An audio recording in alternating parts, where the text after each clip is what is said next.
তোমার স্বামী কখন ফিরবে ভিক্ষা করে, আর তখন আমি সেবা নেব? অতক্ষণ অপেক্ষা করতে পারবো না। এখন ঘরে যা আছে তাই না। এখন তো ঘরে কিছু নেই।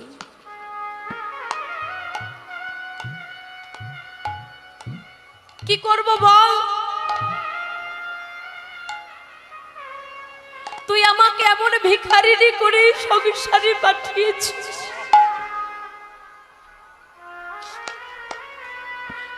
কতজনা ভক্ত বসে থাকে ক্ষীর ছানা নবনী সাজিয়ে নিয়ে তোকে সেবা দেবে বলে, তুই তাদের ঘরে যাস না, আর আমার ঘরে দেখ কৃষ্ণ এসেছে, আমার সেবা দেওয়ার মতো কিছু। ওরে কৃষ্ণ তুই আমায় এমন ভিখারি করে, এমন ভিখারি করে রেখেছিস, বলে বলে তোরে আমি কোথায় বসিতে দেই?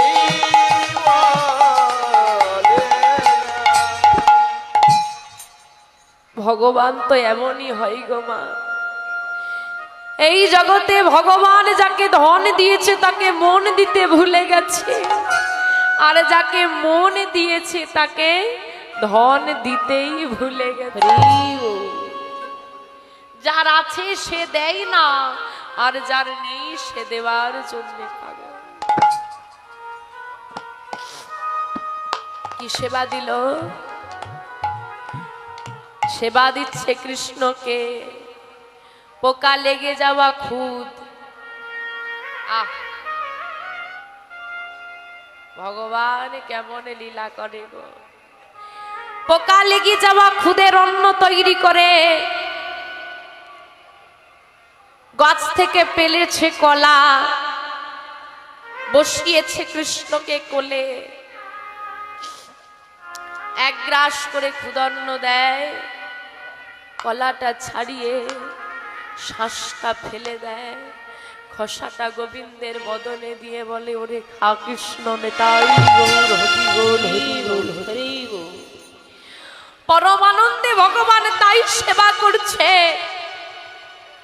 তবু দুর্যোধনের রাজকীয় সেবা গ্রহণ করল। ভগবান অর্থের নয়, ভগবান ভক্তির। যদি মন প্রাণ দিয়ে তুমি ভালোবাসতে পারো, তুমি যা দেবে তাই সেবা করবে। রাজভোগ চাই না। যদি গোবিন্দকে সেবা দিতে হয়, নয়ন বাড়ি সেবায় দাও। ভগবানকে যদি সেবা দিতে হয়, তোমার মনটা দাও। ভগবানের সেবা দিতে গেলে কি লাগে গো? তুলসী পত্র, মন তুলসী। আর কি লাগে? তুলসীর সঙ্গে কি লাগে? চন্দন, ভক্তির চন্দন দাও। নয়ন বাড়িটা নিবেদন করে। ভগবান এমন দয়াল, ভাবে যাকে আমি একটু একটু করে যত্ন করে সুন্দর করে মানব রূপে পৃথিবীতে পাঠালাম, আমার সৃষ্টি করা মানব, সারাদিনে একবারও আমার কথা মনে পড়ে না। সারাদিনে একবারও আমার কাছে আসে না। জগতে আমরা পিতার হাত ধরি, স্বামীর হাত ধরি, যারা ছেড়ে দিয়ে চলে যায়, কিন্তু যে হাত ধরার জন্য হাত দুটো বাড়িয়ে রেখেছে তার হাতটা আমরা ধরতে চাই। এই হয়েছে আমরা কলির ছি। তাই বাবু, তোমার তো অহংকারের অর্থ, তোমার অহংকারের অর্থ নিলে তো আমিও অহংকারী হয়ে যাব। তখন যদি গিরিধারী আমাকে ছেড়ে চলে যায়, তোমার তো দাস দাসী স্ত্রী পুত্র পরিজন অনেকে আছে, আমার তো কেউ নেই। তাই গোবিন্দ আমাকে ছেড়ে চলে গেলে আমি থাকতে পারবো না, তাই তোমার দেওয়া অর্থটা আমি ফেলে দিয়েছি বাবু, ক্ষমা করে দিও। লালা বাবুর কাছে ক্ষমা আছে, ভিখারি চলে গেল। এদিকে লালাবাবু চিন্তা করতে লাগলেন, আমার তো অনেক অর্থ, অর্থের পাহাড়, তাহলে আমার ঘরে গিরিধারী নেই, আমার কি কোনোদিন গিরিধারীর সেবা করা হবে না? আমি কি কোনোদিন গিরিধারীকে পাবো না? সারাদিন এই চিন্তা করতে থাকে। কিছুদিনের মধ্যেই আরেকটি দুর্ঘটনা ঘটে গেল। কি ঘটনা? লালাবাবুর বাল্যবয়স্কার বন্ধু, প্রাণাধিক প্রিয় বন্ধু, যার নাম জগৎ শেঠ, সেই জগৎ শেঠ লালাবাবুর নামে সামান্য জমির জন্য হাইকোর্টে মামলা করে দিল। লালাবাবু যাকে প্রাণের থেকে বেশি ভালোবাসে, এই জগতে ভালোবাসার দাম দিতে কেউ পারে না। যাদের জন্য সারা জীবন খেটে মরবে, তারাই একদিন প্রশ্ন করবে, আমার জন্য কি করেছো? হরি বল, হরি বল। এই সংসার। মামলা হয়ে গেল লালাবাবুর নামে। আজকে মামলার তারিখ। কি গো স্বামী, যাবে না? যেতে তো হবেই। বিষয় বিষ। কোন মানুষ যদি বিষ পান করে, যদিও বা তাকে বাঁচানো যায়, কোন সম্পর্কে যদি বিষয় বিষ প্রবেশ করে, সে সম্পর্ক আর বাঁচানো যাবে না। সম্পর্ক ভেঙে গেল। মামলার তারিখ পড়েছে, লালাবাবু চলে যাচ্ছে, মন খারাপ, মেজাজ ভালো নেই, কিন্তু মামলায় তো যেতে হবে, মামলা তো কারো ডাক শুনবে না। মামলায় চলে গেলেন লালাবাবু। ফিরতে সন্ধ্যা। এদিকে সন্ধ্যেবেলায় লালাবাবুর বাড়িতে একটা 7 বছরের মেয়ে, নাম ছিল সুমতি। সুমতি হচ্ছে কাজের মেয়ে, সকাল থেকে রাত পর্যন্ত বাবুর বাড়িতে কাজ করি। তো কাজের মেয়েটা লালাবাবুর ঘরটা পরিষ্কার করে দিচ্ছেন। ওমা, লালাবাবু, আপনাদের বাড়িতে পালঙ্ক আছে তো? খাট আছে তো? কিসের কিসের খাট? কাঠে। আর লালাবাবু যে পালঙ্কটায় ঘুমোতেন সেটা ছিল সোনা। স্বর্ণ পালঙ্কের ওপর নরম বিছানাটা সুমতি পেতে দিচ্ছে, রোজই করে, আজও করছে। তবে আজ তার মনে জাগলো, না জানি এই নরম বিছানায় ঘুমোতে বাবুর কতই না ভালো লাগে। তা বাবু তো আজকে বাড়িতে নেই, তাই একটু শয়ন করে দেখতে পারি কেমন লাগে। বাবু তো বাড়িতে নেই, মামলায় গেছে। তাই ছোট্ট সুমতি ওই নরম বিছানাটার উপর একটু শুয়েছে। কি হবে গো, সকাল থেকে রাত পর্যন্ত কাজ করতে হয়, তাই একটু যদি নরম বিছানা পেয়েছে, কি হবে গো? মায়েদের ঘুম পাচ্ছে? ও মা, ঘুম পাচ্ছে? কতটা? হ্যাঁ, সুমতি নরম বিছানা পাওয়া মাত্র ঘুমিয়ে পড়েছে। এদিকে লালাবাবু ফিরে এসেছে। আর লালাবাবুর মন ভালো নেই, সারাদিন মামলায় গেছে, মেজাজটা ঠিক নেই। আর ফিরেই যখন নিজের সোনার পালঙ্কে কাজের মেয়েটাকে ঘুমিয়ে থাকতে দেখেছে, তিনি নিজেকে আর স্থির রাখতে পারলেন না। চিৎকার করে বলে উঠলেন, এই, তোর এত বড় স্পর্ধা, তুই বাবুর বিছানায় ঘুমোস? প্রহরী, কে কোথায় আছিস? ছুটি আয়, একে ধরে নিয়ে যা, আর ধরে নিয়ে গিয়ে 30 ঘা বেত্রাঘাত কর, বুঝিয়ে দে বাবুর বিছানায় ঘুমোলে তার কি শাস্তি হতে পারে। প্রহরীরা সব ছুটে আসছে। কি শাস্তি হয়েছে মা? 30 ঘা বেত্রাঘাত, বেতের আঘাত। তা বাবা, একটা 7 বছরের মেয়েকে যদি 30 ঘা বেত্রাঘাত করা হয়, মেয়েটা আর বাঁচবে? শাস্তি তো হয়ে গেল। জমিদারের কথা। সুমতির ঘুম ভেঙেছে।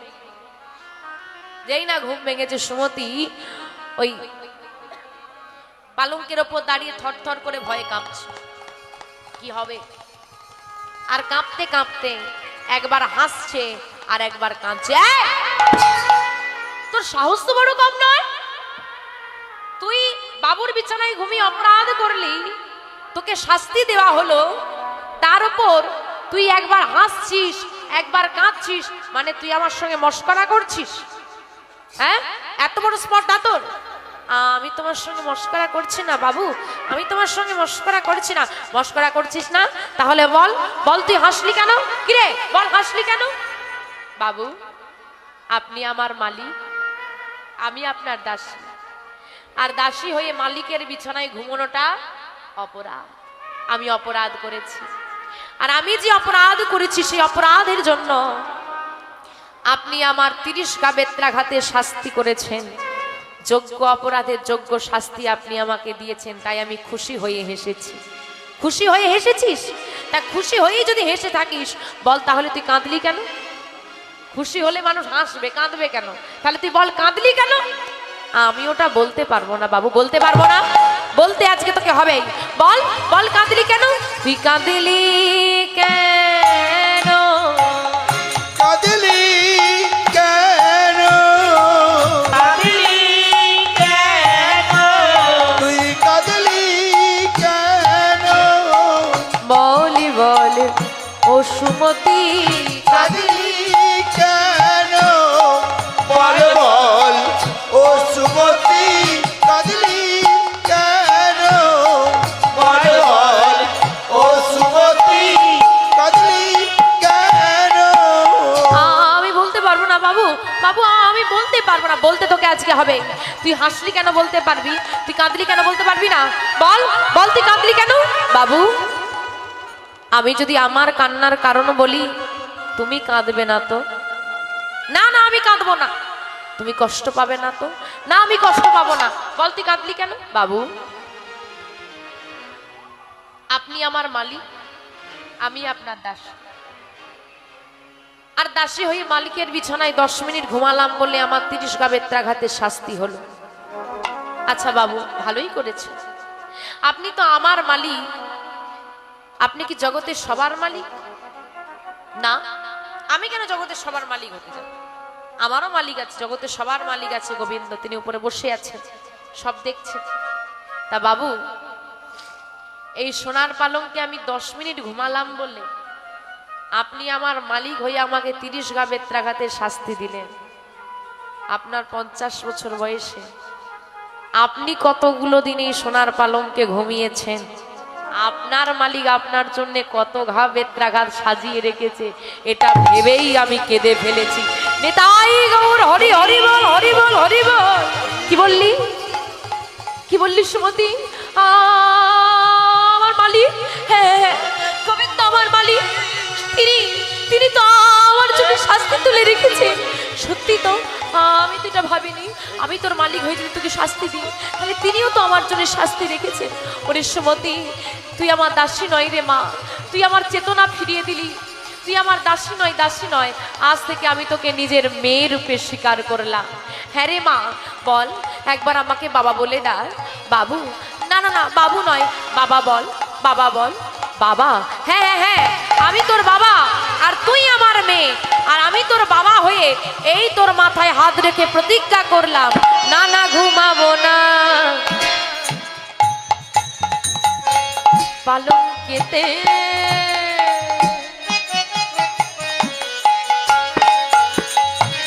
আমি এই করিলাম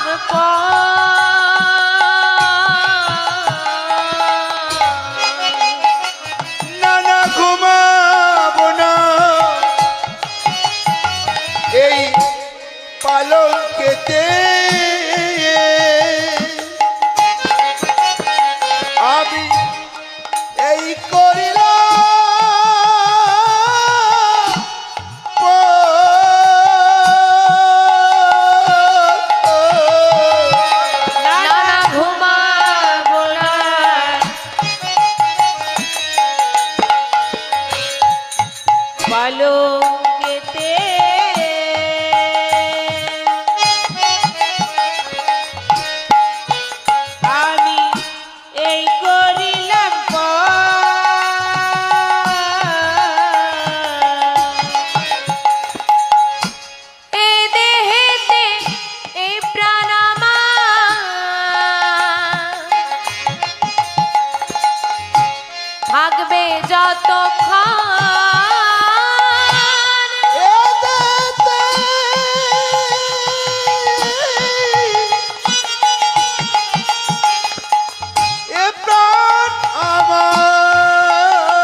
তোর মাথায় হাত রেখে আমি প্রতিজ্ঞা করলাম সুমতি, আজ থেকে আমি কোনোদিন এই সোনার পালঙ্কে আর শয়ন করব না। সেই দিন থেকে লালাবাবু মাটিতে শয়ন করে। দিন দিন লালাবাবুর উদাসীনতা বাড়তে চলল। তার কিছুই যেন আর ভালো লাগে না। জমিদারি বাড়ির কোনো কাজই আর তিনি করেন না। স্ত্রী একদিন ডেকে বলছে, কি হয়েছে স্বামী তোমার? সারাদিন উদাস হয়ে বসে থাকো। আমার কিছু ভালো লাগে না কাত্যায়নী। ভালো লাগে না বললে তো হবে না, তুমি জমিদার, তোমার কাঁধে অনেক দায়িত্ব আছে, তোমার স্ত্রী পুত্র পরিজন আছে। এভাবে তুমি যদি উদাস হয়ে বসে থাকো তাহলে তো চলবে না। আমি বলছি তুমি কাচারি ঘরে যাও, কাচারি ঘরে অনেক কাজ আছে। সেই কাচারি ঘরে গিয়ে তুমি কাজের মধ্যে যদি মেতে থাকো, তোমার আস্তে আস্তে সব ঠিক হয়ে যাবে। তুমি যাও। সংসারের তাড়নায় লালাবাবু আজকে যাওয়ার ইচ্ছে নেই, সংসারের তাড়নায় তিনি যাচ্ছেন, তবে পালকিতে নয়। প্রহরী, পালকি বের করো না, চলো আজকে হাঁটতে হাঁটতে কাচারি ঘরে যাব। হাঁটতে হাঁটতে তিনি চললেন কাচারি ঘরের দিকে। কাচারি ঘরে তিনি এলেন, হিসেবপত্র নিয়ে বসলেন, কিন্তু হিসেব তার আর করা হলো না। কিছুতেই মন বসছে না, তাই তিনি বললেন, প্রহরী চলো আবার আমরা ফিরে যাই, আমার ভালো লাগছে না। ফিরে যাবেন বাবু? হ্যাঁ। প্রহরীদেরকে নিয়ে লালাবাবু আবার ফিরছে। বিকেল হয়ে গেছে, বিকেল গড়িয়ে যেতে চলেছে। লালাবাবু হাঁটতে হাঁটতে বাড়ির দিকে ফিরছে। যে পথ ধরে লালাবাবু ফিরছে সেই পথের ধারে একজন রজক কন্যা, রজক মানে রজক কাদেরকে বলে? হ্যাঁ, ধোপা। ধোপাদের একটা মেয়ে 5 বছর বয়স, মিষ্টি গলায় সে তার বাবাকে ডাকছে। বাবা, ও বাবা, শুনছো? কোথায় গেলে? ভালো লাগে না, কখন ধরে বাবাকে খুঁজছি, বাবাকে খুঁজেই পাচ্ছি না। ও বাবা। মেয়েটার মিষ্টি গলাটা শুনে লালাবাবু দাঁড়িয়ে পড়েছেন। দাঁড়িয়ে পড়ে মেয়েটাকে দেখছে যে মেয়েটা এদিক ওদিক ছোটাছুটি করছে আর তার বাবাকে খুঁজছে। এমন সময় লালাবাবু লক্ষ্য করলেন গাছের তলায় বসে থাকা একজন ব্যক্তির কাছে গিয়ে মেয়েটা বলে উঠল, ও বাবা, তুমি এখানে বসে আছো আর আমি কখন থেকে তোমাকে ডাকছি বলো তো? সাড়া দিতে পারছো না? মা তোমাকে ডাকতে পাঠালো, বলল বেলা যে বয়ে যায় বাসনায় আগুন দেবে না। বাসনা মানে? বাসনা মানে কাকে বলে জানো মা? জানো না? কলা গাছ দেখেছো? মায়েরা কলা গাছ দেখেছো? হ্যাঁ কি না? সব ঘুমিয়ে পড়েছে গো। আর এমন ভাবে চাদর মুড়ি দিয়েছে বলে ঘুমালেও আর বুঝতে পারবে না। শীতকালে এটাই সুবিধা। হরি বল, হরি বল। কলা গাছ দেখেছো? কলা গাছের একটা খোসা শুকনো হয়ে ছেড়ে ছেড়ে পড়ে যায় না? ওটাকে বলা হয় বাসনা। এখন জামা কাপড় পরিষ্কার করতে হলে আমরা সাবান সার্ফ ব্যবহার করি। আজ থেকে 250 বছর আগে তো ছিল না। ওই কলা গাছের খোসাটাকে নিয়ে গিয়ে শুকনো করে পুড়িয়ে ছাই করে সেই ছাইটা দিয়ে জামা কাপড়টা পরিষ্কার করা হতো। তো সেটাকেই বলছে ধোপাদের কাজকে জামা কাপড় পরিষ্কার করা। তা বেলা বয়ে গেছে, সন্ধ্যা হব তা বাসনায় আগুন দিয়ে ছাই করে রাখলে তবে তো পরের দিন জামা কাপড়টা পরিষ্কার করা হবে। তাই বলছে বাবা বেলা যে বয়ে যায় বাসনায় আগুন দেবে না, যার যেমন ভাব তার তেমন লাভ। মেয়েটা বলেছে বাবা বেলা যে বয়ে যায় বাসনায় আগুন দেবে না। লালাবাবু শুনলেন বেলা যে বয়ে যায় বাসনায় আগুন দেবে না।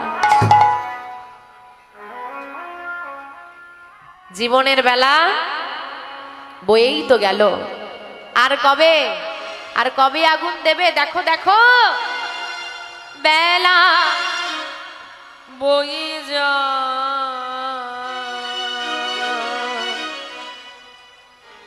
বাবা,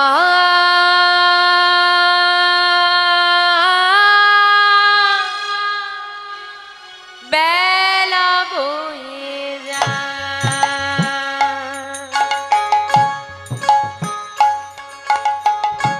বেলা বয়ে যায়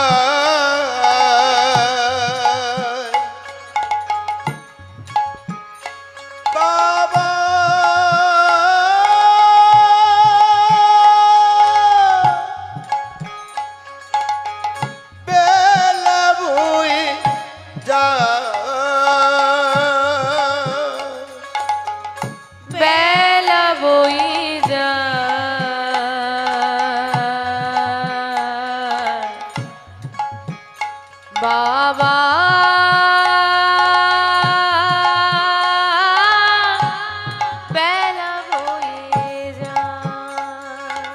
আমাদের বেলা বই যায় বাবা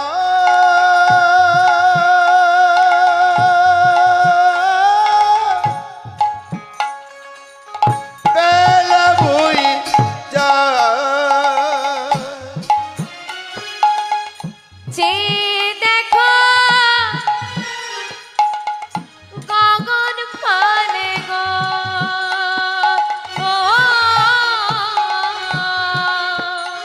একবার চেয়ে দেখো ওই গগন পানে গো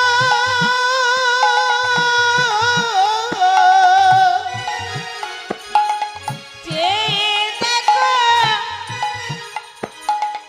গগন পানে গো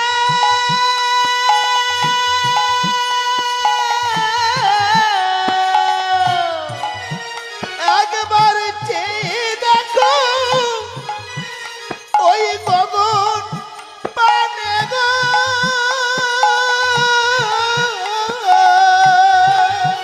বাবা রবি ডুবে যায় বেলা বই যায় তাই গৌর হরি বল বাবা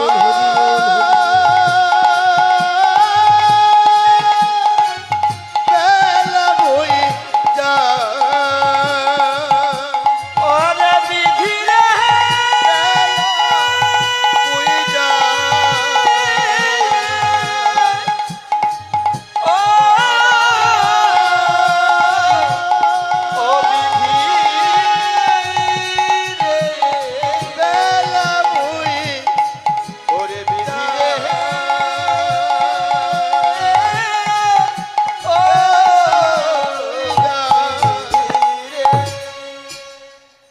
যে দেখো গগন পানে রবি ডুবে যায় রবি মানে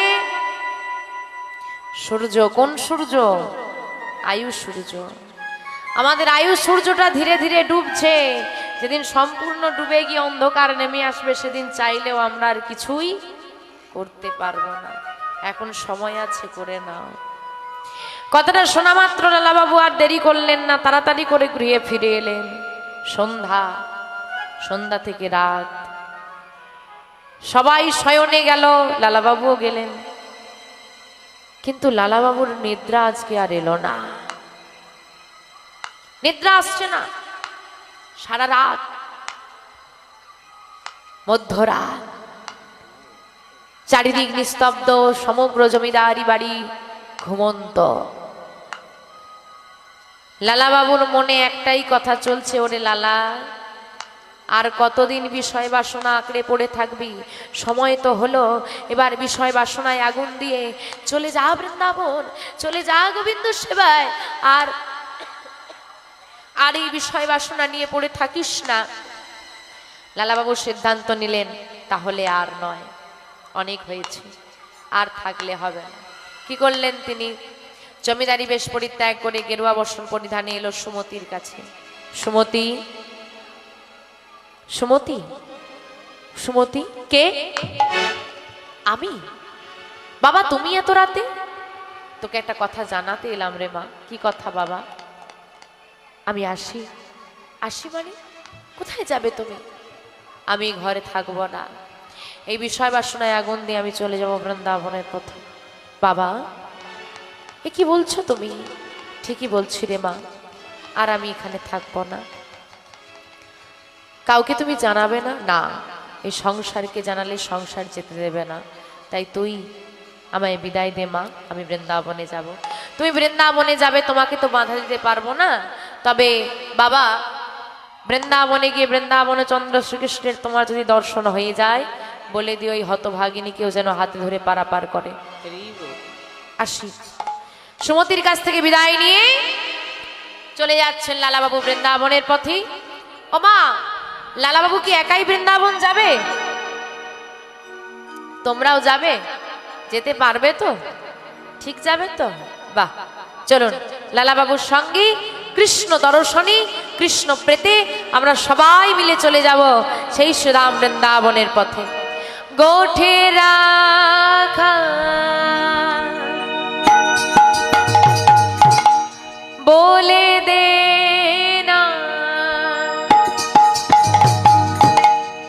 বলে বলে কোথায় বৃন্দাবন,